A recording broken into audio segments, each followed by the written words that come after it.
Item number 9, administrative item, fiscal year 2024-2025 proposed operating budget and capital improvement program and related items, presentation by Ryan Smith, our smart finance director. Thank you. Good evening, Mayor and Council. This item before you tonight is consideration of the fiscal year 2024-25 budget. Just waiting for the presentation. There we go. All right, thank you. So tonight we'll be going over the proposed budget. This is a follow-up from last month when we brought the draft budget to you in a study session. I think he's...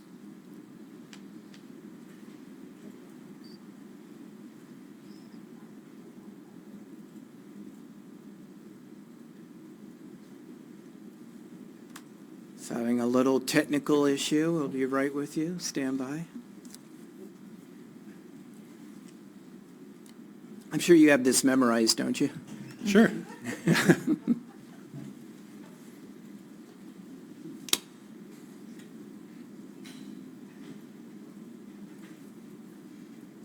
Should we go on to item number 10 and come back to 9?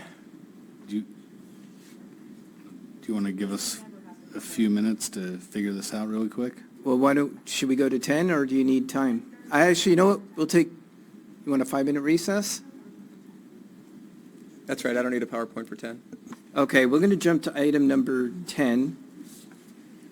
So, look at that, we're pivoting. I like it, pivoting. Approve the employment resolution related to wages, hours, terms, and conditions of employment for the administrative officers. Presentation by our attorney, Colin Burns, attorney for the city. Thank you, Mr. Mayor, members of council. I am here today to give an oral report before council acts on the wages or benefits to an executive officer. Under the Brown Act for executive officers, that means your department heads, your city manager, no action can be taken on salary or benefits unless there's an oral report beforehand of the change to those salary or benefits. That is why I'm here today. Our administrative directors worked very hard. We had a negotiation on our wages and conditions. It was a very quick negotiation. Everybody came to the table. Everybody had an agreement quickly. Here are the terms. It is a 3-year agreement with base salary increases at 4% per year, the addition of another $250 into their 457 or 401A for non-safety. There's a little bit less for the chiefs, but they also get an increased uniform allowance of approximately $1,000 per year. There is a maximum of 3 months severance that is earned over 3 years proportionately. They get an additional 12 hours of administrative leave to be consistent with the 980 schedule, and a rollover of administrative leave capped at 40 hours. The floating holiday is corrected to reflect regular hours scheduled per day. And also it expands the items that qualify for a fitness and wellness benefit to include workout equipment and body scans, and other changes were done to bring the resolution into conformance with law. I'm available for any questions. Do we have any questions? Not seeing any questions, do I see a motion to approve? I make a motion to approve. Moved by Councilmember Constantine, second by somebody? I'll second it. How about that? There we go. Sorry.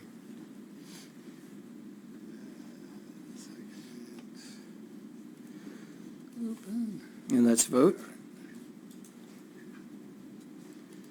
Item number 10 passes 5-0. Thank you. All right, let's go to item number 9. Back to Ryan. All right, we'll try this again. All right, so good evening, Mayor, Council. Tonight we're going to go over the proposed budget and go ahead and go to the next slide. So tonight we're going to talk about all the funds that the city appropriates. We'll start with the general fund revenues and expenditures, talking about personnel, internal service funds and operations. We'll talk about the general fund reserves, the capital improvement plan, and our special revenue and our enterprise funds. This is going to be a joint presentation between me and Robin Harnish, our finance manager. So next slide, please. So as we talked about last month, property tax revenues and sales tax revenues are our main source of revenue for the city. Property tax revenues continue to remain strong and consistent year over year. Sales tax revenues are projected to be a little bit slower this year, about equal to what we have this year, the current year in fiscal year 23-24. So we're kind of starting to see a flattening of a sales tax growth.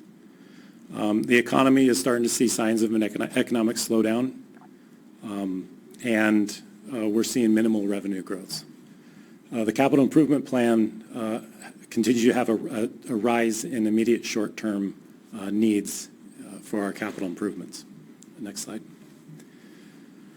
So overall, the city's total revenues is $137.2 million. This includes all funds, including our special revenues and enterprise funds, which is the water and sewer and trash funds.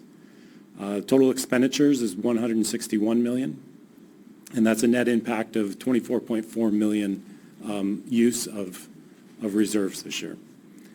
That includes $6.12 million in general fund reserves that are being used for capital, $4.8 million of special revenue reserves, and $8.3 million of enterprise funds. The projected ending all funds balance in the city is $137.6 million. Next slide, please. With that, Robin's going to go into some of the detail of the general fund.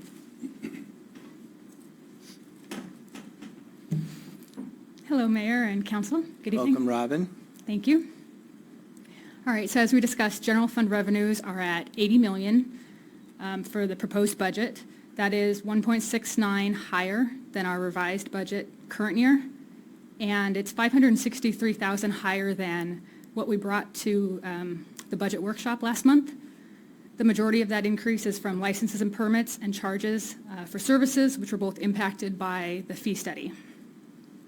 We also have increases in property tax, franchise fees and charges for services, and a reduction in governmental revenue. Next slide, please.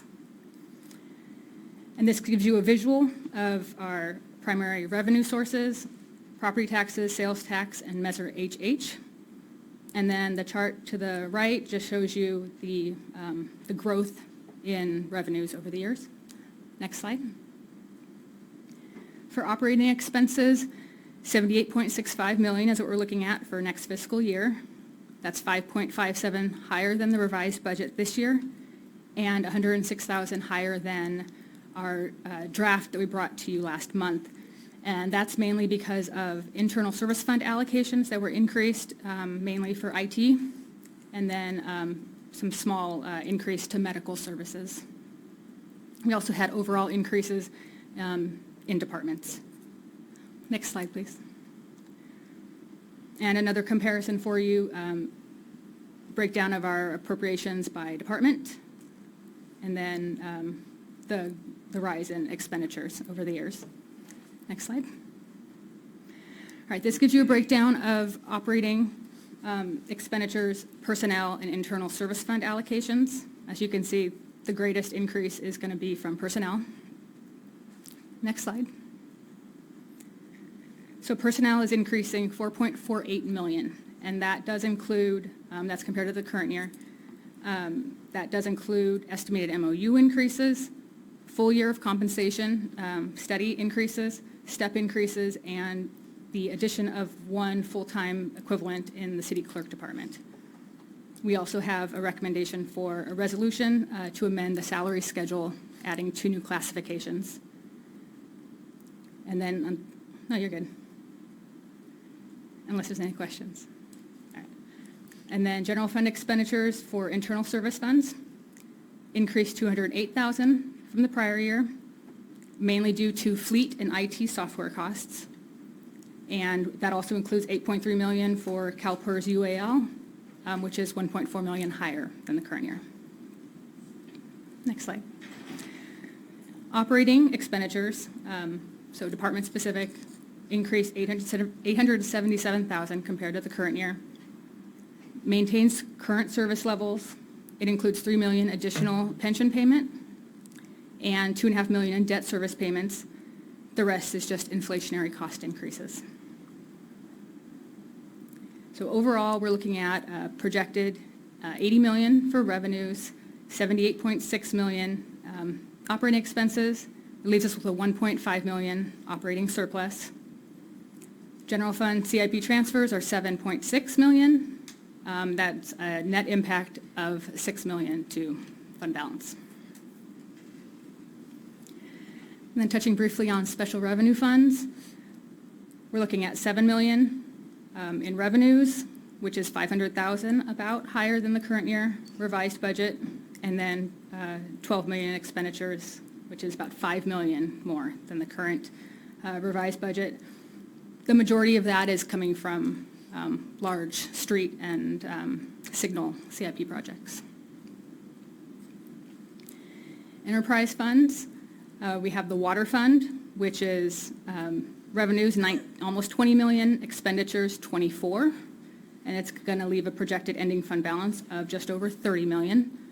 Sewer fund is just under 3 million, expenditures at 6, and that leaves a projected ending fund balance at 11.6 million. And then the solid waste fund, 4.7 million revenues, 5 million expenditures, with about 400,000 as the ending fund balance. And with that, I will give it back to Ryan. Thank you. All right, so our capital improvement plan this year has about 15 million in proposed capital improvement projects. That includes general fund projects of 5.74 million and special revenue fund projects of 9.25 million. Go ahead. So the first page of our capital improvement plan shows our total projects that we have budgeted this year split up between the general fund funded projects and projects funded by other funds. As you can see, we have a number of projects planned this year, including 3 large streets projects. And these projects are mainly to continue to keep our streets at the high level that we expect them at. I know in the consent calendar tonight, there was an item on the pavement management plan, and that showed on that staff report that the city has a PCI index of 84.7, and that's one of the highest in the county, and it shows council's commitment to keeping the infrastructure in this city at the top levels in the county. So this plan continues that plan to keep the city's infrastructure well maintained. We also have a number of these general fund projects that are continuation of projects that are already ongoing and finishing these projects during the next fiscal year. Go ahead to the next page. The second page here is mainly projects that are funded by either Measure M, gas tax, or SB1. And these are all projects related to signals, signage, or other street-related projects. Go ahead to the next page. And we also have a number of projects that are not funded. And staff is continuing to look for funding opportunities for these projects. But we would just want to keep council aware of this list of projects that we have ongoing that we currently don't have a funding source identified for them. But these continue to be priorities for the city to find funding for them. One item with the budget that we are changing this year has to do with the reporting of the general fund. The city has new auditors in the current fiscal year, and one of the things that we've discussed with them is our reporting for the internal service funds. So previously we have reported our internal service funds as part of the general fund. So doing it in this method shows the total fund balance of general fund at 76.2 million projected at the end of this next fiscal year. We're changing the way that we're doing this reporting, so we're going to split out the general fund and the internal service funds. Go ahead and go to the next. And so the general fund will be reported separately from these internal service funds. This doesn't decrease anything, that doesn't change anything operationally that we're doing in the city. It just changes how we're reporting in our year-end reporting. So we wanted to make sure that we're reflecting that in how we're reporting with our budget. So with this change, the general fund will be reported with a 67.1 million projected ending fund balance, with the internal service funds projected in an ending fund balance of 9.1 million. But I have a question. Sure. For that, will it change the, is it just the fund balance reporting that changes, or does it change the, kind of the income and revenues and expenditures as well? Yeah, so it'll change everything. It'll show, we'll have to show separate columns for general fund and the internal service funds. So they'll have their own, basically, income statement. So there won't be any internal service fund transfers in the general fund? There will still be transfers between the two. It'll just be, the revenues will be shown separately and the expenditures will be shown separately. Okay. Yep. And then this chart shows the general fund balance progression over the last 5 years. And this has been retrofitted, if you will, to the current reporting method, showing the ending fund balance projected at 67.1 million. Measure HH, we have a proposed Measure HH revenues projected at 17.2 million in the coming fiscal year. We have reoccurring expenses projected at 15.1 million, and one-time expenditures for a couple of street projects at 1.2 million. This display of this, how we're doing the Measure HH, is a little bit different than we've done in the past.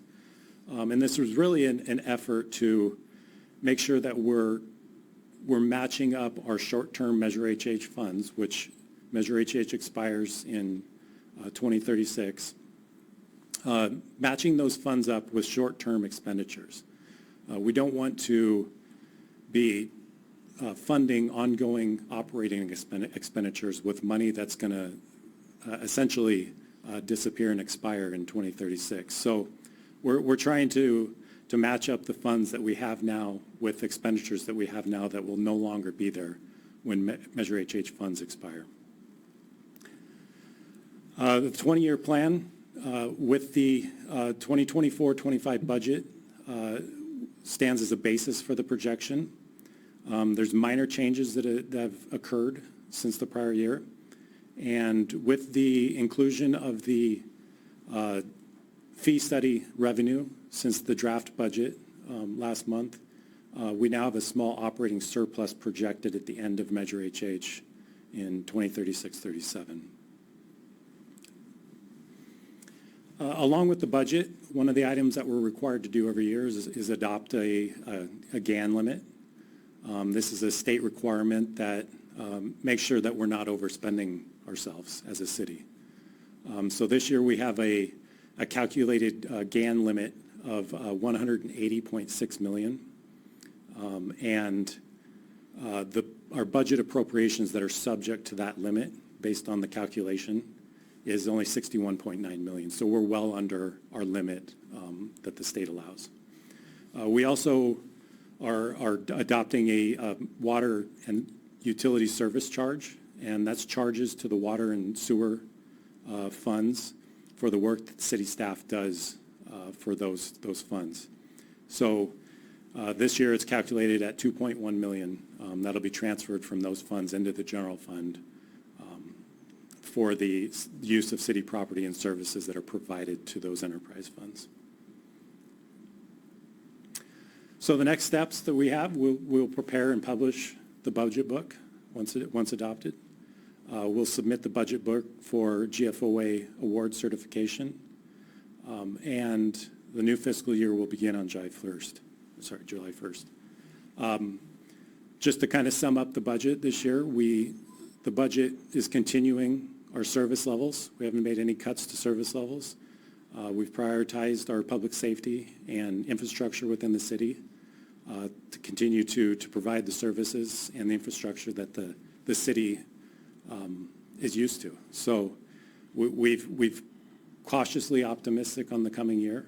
The revenue projections are slowing, and that's kind of given us a cautious approach to our expenditures to make sure that we're staying in line not just with the current year, but our 20-year plan as well. So with that, go ahead, next.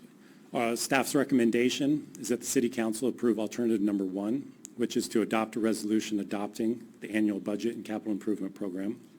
Number 2, adopt a resolution approving the GAN appropriations limit. Number 3, adopt a resolution amending the city salary schedule. And number 4, adopt a resolution establishing the annual schedule of property and rental administrative service charges to the municipal water and sewer utility funds. So with that, staff is available for any questions. All right, questions, Councilman Harper, I know you do. Yeah, I just have a comment. I think when you look at the growth in revenues versus the growth in expenses, it's clear that our expenses are growing faster than our revenues, and that's a concern from my standpoint. So I think as we go forward this year, next year, we need to do 2 things: look for additional revenue opportunities, and really hold the line a little tighter on expenses. We certainly want to provide all the services that the residents expect of us, but at the same time, maybe there's some nice to haves that we can do without, until to keep control expenses. So I just want to put that out there. Thank you. But nice job on the budget. It's you're very well presented. I appreciate the detail. And I like the new HH approach. I think makes a lot of sense to focus on the non-recurring expenses. Yeah. Thank you, Councilman Harper. Councilmember Constantine. Yes, Ryan, thank you so much for the presentation and all your hard work for your department, and then all the city departments. We really appreciate it, and this looks great. We're looking forward to it. Thank you. Vice Mayor Bui. Yes, once again, Ryan, thank you for the tremendous work, putting the entire chart together. I know that it's a lot of time consuming to do that. Thank you to you and your staff to compile this. I want to brush on to the point to Councilmember Harper just made. I'd also like to see if, I know that there's a lot of obligations we have to do as a city, but if in the future we can increase the general balance to a bit higher rather than going down, there's always, if we have extra money, it's good to have in the rainy day, right? You don't want that general balance to be too low. So anyway, if we could find a way to increase that, that'd be great. Thank you. All right. Councilmember Cunneen. Yeah, thanks, Ryan and Robin, for excellent work. Could you just describe a little bit what the significance of the GFOA certification is and explain what that is? Sure. So that's our kind of main nationwide organization that governs kind of how cities present data and report data to the public. And what that GFOA certification does is it basically says that the way that we're presenting the budget is in line with best practices within the industry. So having that award is something that tells the readers that how we're doing the presentation is transparent, and it's honest, and it's not trying to hide anything, and it's among the best practices in the industry. Thank you very much. And didn't you just win that for last year? Yeah, we have got it for a number of years, both our ACFR and our budget. Yeah. Excellent. So this is a little confusing. If you could go all the way to the beginning.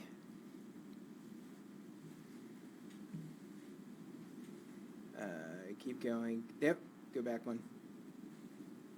So you're showing a net impact of 24.4 million, yet you had stated that we have an operating surplus of 1.5 1.5 million. So can you further dive into this $24 million, what looks like a $24 million loss? Yeah, so most of it is going to be one-time expenditures on capital improvement projects. So we have a number of projects that we're still trying to catch up on. During the pandemic, a number of projects were put on hold. And during that time, the city was realizing some pretty large surpluses. I think we had almost 24 million over 2 years that the city realized. And so really, it's taking some of those funds from those prior years and applying them towards the projects that we're doing now. And this is also citywide. So this includes 4.8 million of special revenue funds, which is legally restricted to the purposes that we're using them for, as well as 8.3 million of enterprise funds, which is the water, sewer, and trash funds for projects within those funds as well. So of the 24 million surplus that we had over 2 years, that was general fund. So we're only projecting to use about 6 million of those funds in the current year for projects. But that entire 24.4 million is one-time capital improvement projects. So it's coming out of the capital funds? Correct, yep. Okay. I just want to make sure that was clear, because it's a little bit confusing. Yeah, it's not operating yet. Okay, I just want to make sure that's really clear to everybody, because when you first see it, it looks like we lost $24 million this year. So I want to just make sure everybody understands that's not the case. The other thing is, if you could go to the water funds, I didn't want to interrupt you as you were going through it.